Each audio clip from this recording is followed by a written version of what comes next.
வாழ்த்துக்கள். முதல்ல அறுபது அறக்கட்டளை மற்ற எல்லோருக்கும் என்னுடைய நன்றி. எனக்கு ஒரு விருது, வாழ்நாள் சாதனையாளர் விருதுங்கிற கொடுத்ததுக்கு மிக்க நன்றி. அது இந்த மாதிரி ஒரு ஸ்கூலில் வாங்குறது எனக்கு ரொம்ப பெருமை.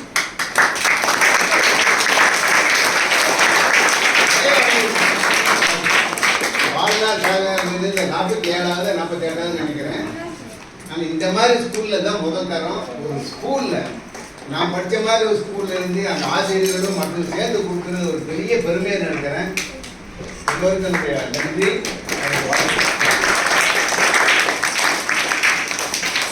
அதிக நேரம் பேச விரும்பல, உங்களுக்கும் பசிக்கும், எனக்கும் பசிக்குது.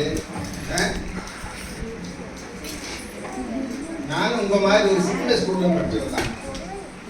ஒரு கவர்மெண்ட் ஸ்கூலில் அரபுக்குன்னு ஒரு ஊர் நீங்கள் கேள்விப்பட்டிருக்கணும்னு நினைக்கிறேன். எங்கள் ஊரில் அந்த அரபுக்கு ரொம்ப ஃபேமஸ் ஊர். அரபு ரொம்ப ஃபேமஸ், நிறைய பேருக்கு அரபு ஃபேமஸ். அங்கே ஒரு கவர்மெண்ட் ஸ்கூலில் தான் எஸ்எஸ்எல்சி வரைக்கும் படித்தேன். ஆனால் அதுக்கு போல படித்து ஒரு சின்ன ஸ்கூல் தான். இதை விட சின்ன ஸ்கூலில் தான் படித்தேன். இதை விட இந்த மாதிரி தரையெல்லாம் கிடையாது. அப்போல்லாம் ஒரு மண் தரை தான் இருக்கும். அந்த மாதிரி நான் 5வது வரைக்கும் ஸ்கூலுக்கே போனது கிடையாது. 5 வரைக்கும் நான் ஸ்கூலுக்கு போனது கிடையாது. எனக்கு ஸ்கூலு கிராமத்தில் ஸ்கூலே இல்லை. அப்போ 1 to 5 நான் படித்ததே கிடையாது. ஒரு சின்ன பள்ளத்தில் பிரைவேட்டாக படிச்சுட்டு முதல் எங்கள் கிராமத்துக்கு வந்தது 6, 7, 8 தான் ஸ்கூல் வந்தது. அந்த வாத்தியாருக்கு போய் நான் 5, 6வது சேர்ந்து சேட்ட மாட்டேன். சர்டிஃபிகேட் கேட்டாரு. சர்டிஃபிகேட் இல்லையா, நீ கேள்வி வேலையாக பதில் சொல்கிறேன். உங்களுக்கு சர்டிஃபிகேட் முக்கியமா நாலேஜ் முக்கியமானு கேட்டேன். அதனால பயந்துட்டார் அந்த வாத்தியார். சரி, அந்த 4 கேள்வி கேட்டாரு. சரி சேர்ந்துக்கலான்ட்டேன். அப்படித்தான் நான் 6ஆம் கிளாஸ் சேர்ந்தேன். 5 வரைக்கும் எனக்கு பட்டியல் என்னைக்கு சர்டிஃபிகேட் கிடையாது. அந்த மாதிரி ஒரு சின்ன ஸ்கூலில் படித்து நான் இப்போ யூபிஎஸ்சி சொன்னாங்கல்ல, யூபிஎஸ்சிங்கிறது இந்தியாவிலேயே மிகப்பெரிய வேலைகள் அது ஒன்று. கவர்னரோட வேலை அந்த வேலை பெரிய வேலை. யூபிஎஸ்சிங்கிறது சுப்ரீம் கோர்ட் ஜட்ஜோட ரேங்க் வேலை. அது cabinet minister, union cabinet minister rank. அந்த மாதிரி ஒரு பெரிய வேலைக்கு அளவுக்கு போகிறோம் அப்படின்னா அது காரணம் ஒன்று கல்வி. அந்த கல்வி மட்டும் கிடையாது. நிறைய பேர் படிக்காங்க, நிறைய பேர் எல்லாம் வர முடியும் இல்லையா? ஏன் ஒரு சில மேலே ஒரு சில வர முடியலன்னா நிறைய காரணங்கள். நீங்கள் எல்லாரும் நினைச்சுக்கணும். உங்களுக்கு ஒரு 5, 6 பண்புகள் என்னென்ன இருக்குன்னு மட்டும் உங்களுக்கு சொல்ல விரும்புகிறேன். வாழ்க்கையில் சாதனையாளர் ஆகணும் அப்படின்னா படிக்கணும். ஆனால் மார்க் மட்டும் 100க்கு 100 வாங்கி சாதனையாளர் ஆக முடியாது. தயவுசெய்து நினச்சிக்கிறீங்க 100க்கு 100. அப்பா அம்மா தான் திட்டுவாங்க, 100 வாங்கி 100 வாங்க. அப்பா அம்மா போய் ஜெயிலில் ஓட போதில்லை. அதான் அடிக்கடி சொல்லுவேன் நான். இந்த 100க்கு 100 வாங்குற கான்செப்டே வேண்டாம். நல்லா படிங்க. ஒரு 5, 6 பண்புகளை உங்களுக்கு நான் சொல்லணும். அப்போ தான் சாதனையாளர் என்னென்ன வேணுது சின்ன வயசுலேருந்தே பழகணும். இப்போ நான்லாம் அந்த மாதிரி நல்லா பின்புலாக வந்த காரணம் ஒரே ஒரு முக்கியமான காரணம். நான் இந்த மாதிரி அந்த காரணம் ஒரே ஒன்று நேர்மை. அதான் இது வரைக்கும் நான் எந்த வேலைக்கும் அப்ளை பண்ண கிடையாது. முதல் வேலை பிஹெச்டி டாக்டர் லெக்சராக ஜாயின் பண்ணலேருந்து யூபிஎஸ்சி மெம்பரான வரைக்கும், பிளானிங் மெம்பரான வரைக்கும் எந்த வேலைக்கும் நான் அப்ளை பண்ண கிடையாது. எந்த வேலைக்கும் நான் கேட்டது கிடையாது. எல்லா வேலையுமே எனக்கு தேடி கொடுத்த வேலை. அவங்களாம் தேடி எனக்கு கொடுத்த வேலை தான். அது காரணம் என்ன? அப்ளை பண்ண கிடையாது. அப்ளிகேஷன் கூட தெரியாது எனக்கு. ஏன்னா அண்ணாவுக்கு வயசாதுன்னு அப்ளை பண்ணவே இல்லை. இப்போல்லாம் பார்த்தா 50 கோடி 60 கோடி செலவு பண்ணி அப்ளை பண்ண கூட கிடைக்க வாங்கதில்லை. நான் அப்ளை பண்ணவே கிடையாது. தேடி கொடுத்தாங்க. அதுக்கு என்ன காரணம் அப்படின்னா ஒரு 5, 6 பண்புகள் நீங்கள் ஃபாலோ பண்ணணும். ஒன்று என்னன்னா ஆர்வம். முதல்ல ஏதோ ஆர்வம் இருக்கு. எந்த வேலைச்சாலும் அது ஆர்வம் இருக்கு. படிப்பு அல்லது வேலை, தோட்ட வேலைச்சாலும், வீட்டு வேலைச்சாலும், படித்தாலும் ஆர்வம். அதில் கேள்வி கேட்க தெரியும். அதாவது ஆங்கிலத்தில் என்ன சொல்லுமா கியூரியஸ் சொல்லுவாங்க. கேள்வி கேட்க பழகணும். அப்பா அம்மாவுக்கு கேள்வி வைக்கணும், வாத்தியாருக்கு கேள்வி வைக்கணும். ஏதாவது கேள்வி கேட்க பழகணும். நாங்கள் ஒரு போர்டு பார்த்தோம், அருமையான போர்டு. ஒய் வாட் ஹவுன்னு ஒரு போர்டு பார்த்தேன். நான் இப்போ காசு ஆகும்போது ஒரு போர்டு, அருமையான போர்டு. அந்த கேள்வி எல்லாமே நீங்கள் டெய்லி கேட்கணும். போர்டு போட்ட மட்டும் பத்தாது. வீட்டில் அப்பா அம்மா கேட்கணும், ஏன் இந்த மாதிரி இருந்தது, ஏன் இந்த மாதிரி இருக்கக்கூடாதுன்னு கேட்கணும். அதே மாதிரி வாத்தியாரையும் கேட்கணும். ஸோ அந்த மாதிரி ஆர்வம் இருக்கணும். முதல்ல ஆர்வம். அது அப்துல்லா சொன்னாங்க இல்லையா, அப்துல் கலாம் எங்கிட்ட வேலை பார்த்தார். அப்துல்லா புரோதராட்ட இவங்கெல்லாம் தெரியாது நினைக்கிறேன். நானும் அப்துல்லா ரொம்ப க்ளோஸ் ஃப்ரெண்ட்ஸு. எங்கிட்ட நான் வீசா இருக்கும்பொழுது அவர் எங்கிட்ட புரோதராக வேலை பார்த்தேன். அவங்க நாங்கள்லாம் அவர் அடிக்கடி சொல்லுவோம் இல்லையா, கனவாமட்டு போயிடும். கனவு வேண்டாம் மட்டும் பார்த்தாது. அவர் சொல்லிட்டு போயிட்டாருன்னா கனவு வேண்டாம் மட்டும் பார்த்தா கனவு அதை நிறைவாகிறதுக்கு நிறைய வேலையை செய்யணும். அதான் முக்கியம். கனவு இருவோடு சொல்ல கனவு கனவு மட்டும் பத்தாது. அதை நிறைவேற்றது அச்சீவ் அடைவதற்கு நிறைய பண்ணணும் இல்லையா? அதான் நான் சொல்றது. முதல்ல ஆர்வம் வேணும். ரெண்டாவது திறமை.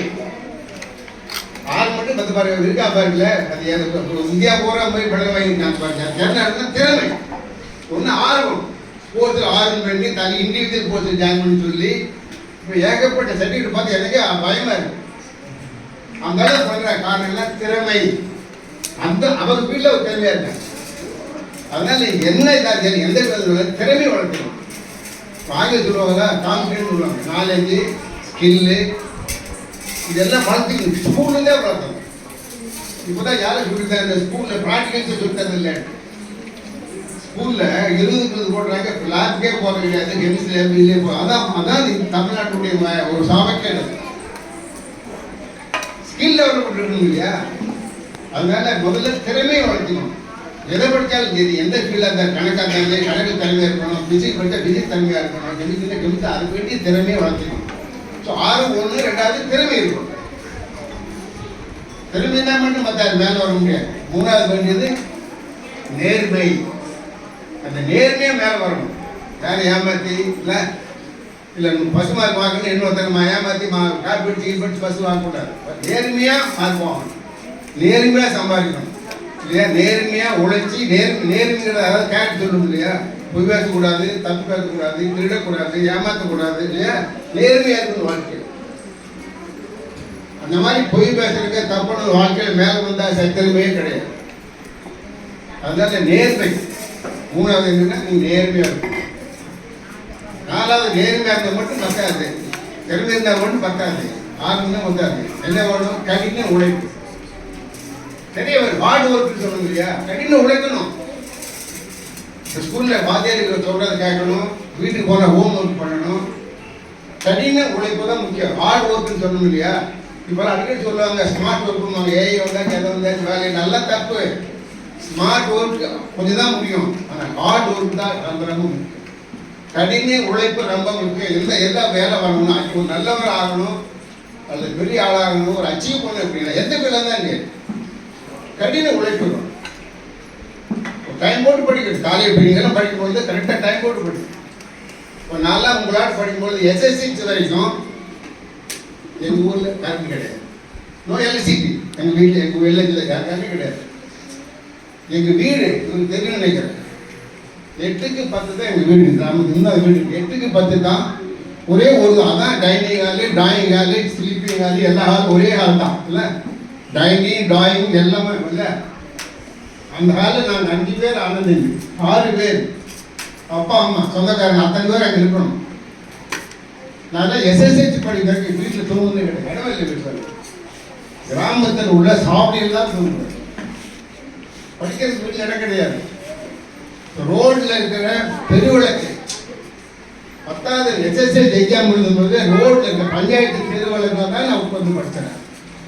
அது கடின ஒரு வீட்டில் வயிற்று நான் படிக்கணும்னு சொல்லி படிக்காம படிச்சிக்க முடியாது இல்லையா? நைட்டில் உட்காந்து வீட்டில் தெருவிளக்கு கீழே உட்காந்து தான் நான் படித்தேன். அப்படிதான் எஸ்எஸ்எல்சி படித்து டிஸ்ட்ரிக்ட் லெவலில் ஃபர்ஸ்ட் வாங்கினேன். அதனால கடின உழைப்பை நம்ம முக்கியம். பிளான் பண்ணணும், நமக்கு நல்ல பண்ண வேண்டி கடின உழைப்பை பண்ணணும். அதனால ஊர் சுற்றுறது, அங்கே போகிறது, சினிமா பார்க்குறது, காசு கொடுத்தாலும் மிட்டாய் சாப்பிட்றது, இல்லை ஐஸ்கிரீம் சாப்பிட்றது, இந்த மாதிரிலாம் காசு கொடுத்தாலும் புக்கு வாங்க இல்லை? அந்த நல்ல பழக்கங்களை நீங்கள் பண்ணணும். அப்பா அம்மா தப்பான கூட நீங்கள் கேட்கணும். அப்பா அப்பாவை நீ அப்பா அம்மா தப்புன்னு அப்பா அப்பாவை நீங்கள் சொல்லணும் இல்லையா? அதான் ஹார்ட் ஒர்க். கடின உழைப்பு ரொம்ப ரொம்ப முக்கியம். அடுத்தது என்ன? நம்பிக்கை இல்லை, தன்னம்பிக்கை. கான்ஃபிடன்ஸ் சொல்லுவோம், செல்ஃபான் இல்லையா? என்னால் முடியும். எனக்கு சொன்னா இல்லையா? என்னால் முடியும் கொடுத்தால என்னால் முடியும்னு அந்த நம்பிக்கை தான் நான் மேலே போக முடியும். என்னாலையும் ஃபர்ஸ்ட் கிளாஸ் வாங்க முடியும், என்னாலையும் ஸ்கூலில் ஃபர்ஸ்ட் வாங்க முடியும்னு நம்பிக்கையோடு படிக்கணும். ஆனால் பொறாமை இருக்கக்கூடாது, நம்பிக்கை இருக்கணும். செல்ஃப் கான்ஃபிடன்ஸு ஒரு நம்பிக்கை வரும். அப்போ தான் நீங்கள் ஒரு அச்சீவர் ஆகும், சாதனையாளர் ஆகும். அப்படின்னா நம்பிக்கை வரும். எந்த வேலை பண்ணாலும் சரி, படித்தாலும் சரி, தோட்ட வேலையும் சரி, வீட்டில் வேலையும் சரி, வீட்டு சமைச்சாலும் சரி, அது ஒரு நம்பிக்கை என்னால் பண்ண முடியும். இப்போ வீட்லேயே குழந்தை ரசம் வைக்கிறீங்க, சாம்பார் வைக்கிறீங்கன்னா வைக்க முடியும்னு சொல்கிறேன். நம்பிக்கை பண்ணால் காசு நல்லா வரும் இல்லையா? நம்பிக்கையில் வச்சுக்க வரவே வர. அதான் நம்பிக்கை